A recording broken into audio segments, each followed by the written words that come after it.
Thank you. Just a quick two questions, more on the strategic level, on the strategic revenue level rather than the system level. First, the OTAs always strive to offer the best rates, and rather than the hotel owners aiming at maximizing their revenue stream through the website and offering the best rates. So there were some conflicts legally in the region regarding OTAs. So what would be your advice on addressing that? The second question is rather to the rate parity. If you have the rate parity, how does it work out with your own rate strategy in terms of yield management? You go up and down with your rates, so I understand it probably would adjust automatically, but if you have low season, high season, or you give promotions, how does it work out on the system? And the last point is what is approximately the cost on working with your revenue management system? So let me address the first parity point. So typically when we do yield management and we increase or fluctuate the rates fluctuate at the same time at all channels. So at the end of the day, it's not, typically the OTAs are not allowed to tamper with your rates. Now while that's theoretically correct, that's practically sometimes incorrect, right? But in terms of contract with OTAs, most OTAs do not have the right to touch rates. So the rates are typically the hotel's decision, and the hotel uses something called a channel manager, and it ensures that when you push one rate, it goes across to all the channels. So typically that's the right way to maintain the parity. Now you will ask the question that you asked, the first question is that, okay, if you have the same rates across all OTAs, how then do you differentiate on your website? Right? So in some underdeveloped markets, like in India, most OTAs do not go to your brand sites and verify that the rates are same. They typically go to other OTAs and they want to make sure that you are in parity with the other OTAs. However, in advanced markets like the US and Europe, the OTAs are smart enough to even go to your brand site and then say that, okay, you need to maintain the same rate parity in your brand site to discourage people from booking directly on your brand. So the way to counter that is to actually come up with a few innovative solutions. So basically, you don't make it an apples to apples comparison. So use some rate plans that you expose on the OTA, you expose a different rate plan onto your website. So while you maintain same rate plans, you can do a little bit of packaging. Some people include an extra meal onto that. Some people include some extra services, a sightseeing or a boat tour, and a few other things which are typically not there in the OTA, which they discount heavily, and hence are able to combat the OTA and say that, hey, while our apples to apples prices are the same, here is a package price that is different, and which gives more value back to the customer, and hence motivates the customer to book directly onto the brand site. Right? I think that was the first two questions. The third one, how do we price? So we have been thinking we're a new company, so we started out trying to get a percentage of incremental business as a way of pricing ourselves. What we realized that in a dynamic market that we live in, it's very difficult to quantify how much our system has alone contributed to increasing business. Because a lot of hotel owners were coming to us and say, hey, the market is increasing 30%. Well, you helped me increase by 30%, what did you do? So we are trying to shy away. For stable, mature markets, the increment in business could still be used as a way to price our revenue management system. However, what we've started doing is we've started adopting a pure SaaS-based model, which is a subscription-based pricing. And again, we come from a country where technology resources are cheap, so our pricing is much cheaper compared to all the other available revenue management systems. So yeah, I can discuss offline about the details of that.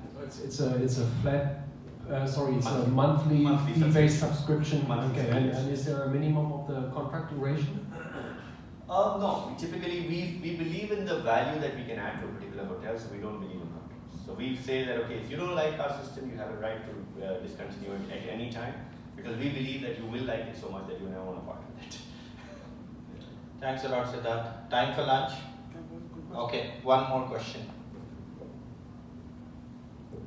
I think one of the challenges in dynamic pricing systems is reaction of the purchaser the guest to a high-priced moment in the cycle. And I think we have to watch out for that, because while it makes sense from a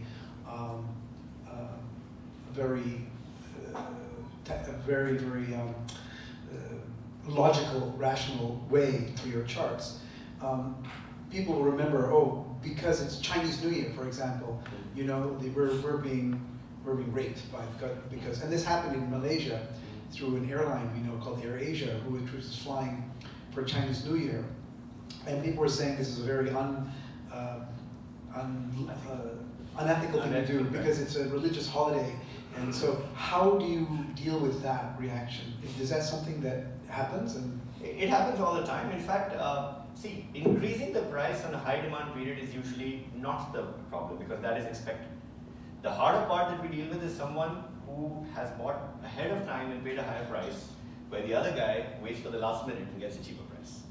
Now that guy is really unhappy, right? So increasing price at the high demand period is rules of business, right? It's classic capitalism, it's classic, okay, demand supply, you get the best price, demand and supply together come together, it's economics 101, right? They come together to determine the price. But we often use the example of airlines, right? We say there is no fixed predictability into what fare you would pay for a particular airline. Even if you buy early, you can pay high. If you buy last minute, sometimes you can get a cheaper rate too. So we give that example, and yes, you're right that this is a challenge, but hey, we live in a world now where systems dictate, so we have to accept. We accepted that in airlines, right? 10 years ago, airlines did not have this behavior. But over the last 10 to 15 years, we have accepted this behavior of airline prices being truly dynamic. And now the time has come for us to accept the same for hotels, right? So, I don't know if that answers your question, but yeah, it's a tough one. Just one quick one. So excuse me, because this is the first time I attend this event of yours, so I'm not sure whether the question I'm going to raise has already been covered before in previous, events. Actually, in Vietnam, there is a problem that maybe also in other countries, the travel agency, the tour travel agency usually buy, they book all the hotel rooms, especially in Dalat, for example, 2 or 3 months before. And when the high season comes, so they sell that rooms to people sometimes 3 or 4 times, and the hotel couldn't do anything. So now the highest margin go to those travel agency, not the hotel. So can you have any solution to that problem? So that's why the hotels have to mature themselves. As the hotels get involved with the market, when they work with either companies like ours or with other OTAs and the entire internet world, the hotels will get more and more confidence to not pre-sell their inventory at a fixed cost to a travel agent. Because they don't have that confidence, they are in some ways protecting their downside and just selling it and getting rid of the headache.